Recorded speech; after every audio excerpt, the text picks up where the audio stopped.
So ಎಲ್ಲಕ್ಕಿಂತ ಬಹಳ ಮುಖ್ಯವಾಗಿ ನೀವು ಕಾಯಂ ಮಾಡಬೇಕು ಅಂತ ಹೇಳಿ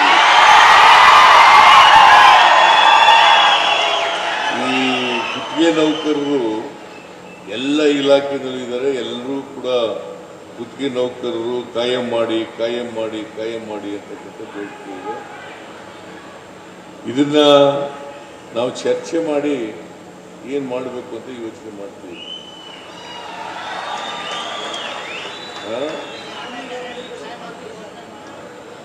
ಘೋಷಣೆ ಮಾಡ್ಬಿಡ ಕಣ್ಮುಚ್ಚಿಗೆ ಮಾಡೋಕ್ಕಾಗಲ್ಲ.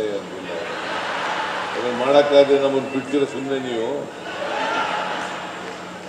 ಹಂಗೆಲ್ಲ ಕಣ್ಮುಚ್ಚಿಗೆ ಯೋಚನೆ ಮಾಡಿ ಹೇಳಕ್ಕಾಗಲ್ಲ. ನಾನು ಕಾಯಂ ಮಾಡೋದ್ರ ಬಗ್ಗೆ ಆರೋಗ್ಯ ಸಚಿವರ ಜೊತೆ ದಿನೇಶ್ ಗುಂಡೂರಾವ್ ಜೊತೆ ಮಾತನಾಡ್ತೇನೆ.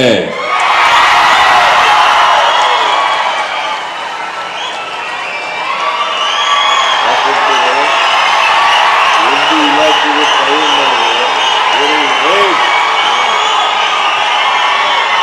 ಕಾಯಂ ಯಾರು ಕುದುರೆ ತಮ್ಮ ಯಾಕೆ ದೊಡ್ಡ ಹುಡುಗಿಯಲ್ಲಿ